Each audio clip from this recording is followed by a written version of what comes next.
पिछले क्लास में हम लोगों ने नागमती विरह वर्णन का 7वां पद पढ़ा था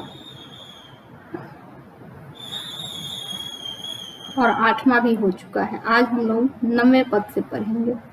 अगहन देवस घटा दिन बारही, दूभर दुख सो जाई किमी कारी। नागमती कह रही है अगहन का महीना आ गया है और अगहन में ठंड भी बहुत ज़्यादा पड़ने लगती है और दिन छोटा होने लगता है और रातें बड़ी होने लगती हैं। जाड़े में वैसे भी आप लोग जानते हैं कि दिन छोटा होता है और रातें बड़ी होती हैं। वही नागमती कह रही है अगहन देवस घटा निसी बारही, अगहन का महीना आ गया है, दिन छोटे हो रहे हैं, रातें बड़ी हो रही है। दूभर दुख सो जाई किमी कारी, और मेरा दुख तो और लगता है जैसे दूना हो गया है। जाय किमी कारी, कारी मतलब काटना, काटना, काटना, अलग रखना। तो मैं अपने दुख को अपने से कैसे अलग रखूं? दूभर दुख जो जाय किमी कारी, यह जो दूभर दुख है, असह्य पीड़ा है, इसे मैं किस प्रकार काटूं, किस प्रकार इस पीड़ा के दिन को व्यतीत करूं? अब धनी देवस बिरह भाराती, अब धनी देवस बिरह भाराती। बिरह भाराती मतलब बिरह रात की तरह लंबी होती जा रही है। अब धनी देवस, और यह दिन जो है छोटा हो रहा है, रातें लंबी हो रही है, तो ऐसे लग रहा है कि रातें बिरह की और लंबी होती चली जा रही है, बिताए नहीं बीत रही है। जरे विरह ज्यो दीपक बाती, जिस प्रकार दीपक में बाती जलता रहता है, उसी प्रकार मैं अपने प्रियतम के विरह में जल रही हूँ। इससे निकलने का कोई रास्ता नहीं सूझ रहा है। कापा हिया जानवा सीयू, कापा हुआ, मेरा हृदय कांप रहा है, जान वसीयू, और ऐसा लगता है कि जिसमें मेरी जान बसी है वह आ नहीं रहा है, यह कभी भी निकल जाएगी। हृदय हमेशा कांपता रहता है। तौ पे जाई होई संग पियू, जिनके साथ उनके प्रियतम है उनके लिए तो यह अगहन का महीना बहुत अच्छा है। तौ पे जाई होई संग पियू, जिनके संग पिया है, जिनके संग उनके प्रियतम है। घर घर चीर रचा सब काहू, जाड़े के मौसम में नए नए कपड़े, गर्म कपड़े खरीदे जाते हैं, उसी की चर्चा हो रही है। घर घर चीर रचा सब काहू, सब कोई अपने घर घर में नए नए गर्म कपड़े खरीद रहे हैं। रजाई सब बनवाया जाता है जाड़े में। मतलब कहने का है कि इस ठंड से बचने के सारे उपाय किए जाते हैं।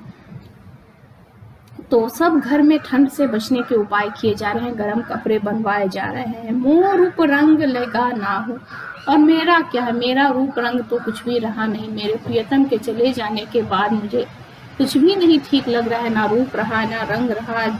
जाड़े की रातें वैसे भी नहीं कट रही हैं। पलटी न बहुरा गाजो बिछोही, पलटी न बहुरा, बहुरे मतलब याद करके, वो मुझे याद करके एक बार भी वापस नहीं आ रहे। वो गया जो बिछोही, मुझे छोड़कर, सो वो अभी तक वापस नहीं आ रहा है, पलट के भी नहीं देख रहा है। आबहु फिरे, फिरे रंग सोई, आबहु फिरे, फिरना मतलब लौटना, तो लौट कर आ जाओ। आबहु फिरे, तुम फिर से लौट कर आ जाओ, और तुम्हारे आने से ही मेरे जीवन में सारा रंग आ जाएगा। आबहु फिरे, फिरे सब रंग, फिरे रंग होई, तुम जैसे ही लौट कर आओगे मेरे जीवन का सारा रंग लौट कर चला आएगा, जो कि तुम्हारे जाने के बाद सब कुछ चला गया, मेरा जीवन रंगहीन हो गया है। सियरी अगनी विरहीन ही जारा, सियरी मतलब ठंडा, शीतलता। तो ये अगहन का महीना है, तो वैसे भी बहुत ठंड पड़ रही है, इसलिए इसकी चर्चा है। सियरी अगनी विरहीन ही डारा, ऐसा प्रतीत हो रहा है कि यह ठंडक जो है अग्नि के समान विरही के आत्मा, हृदय को जला रही है।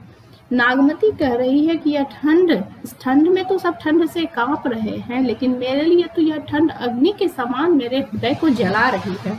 सुलगी सुलगी डग दय भय छारा, और सुलग सुलग मतलब धीरे धीरे जलना।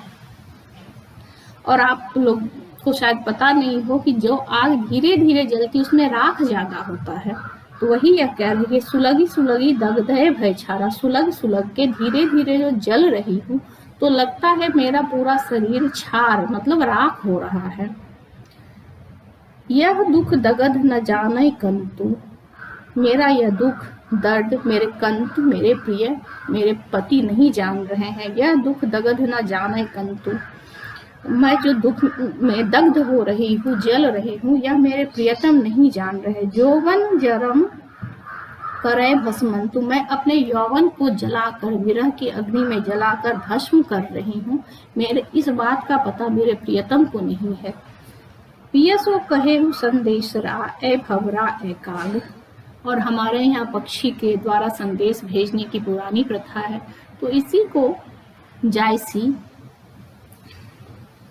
दिखाते हुए कह रहे हैं कि नागमती कहती है, पिया से कहे संदेशरा मेरे हे भवरा हे काग। और आप लोग ये देखिए कि भवरा मतलब भ्रमर और काग मतलब कौवा, यह दोनों काला ही है। तो इसको संबोधित करते हुए नागमती कह रही है, पियसो संदेशु, पियसो कहे हो संदेशरा, मेरे प्रिय से जाके तुम हे भ्रमर हे काग मेरे प्रिय को जाके यह संदेश दे दो।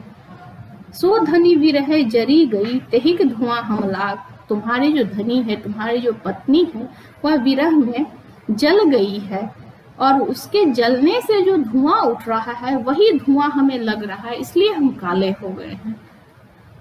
देखिए यह कितना अच्छा उदाहरण दिया गया है कि पहले तो संदेश भेजने के लिए भ्रमर और काग का चयन किया गया है और उसके बाद कहा जा रहा है कि जाके तुम, वैसे तो शायद मेरे प्रियतम इस बात पे विश्वास ना करे कि मैं विरह में जल रही हूँ, तो तुम दोनों जाके मेरा संदेश कह दो कि तुम्हारी पत्नी जो है तुम्हारे विरह में जल रही है और उसके जलने से जो धुआं उठ रहा है वही धुआं हमें लग गया है, इसलिए हम काले हो गए। अब तो अपनी पत्नी के विरह आकुलता, उसकी व्याकुलता, उसके दर्द, उसके दुख पर विश्वास कर लो।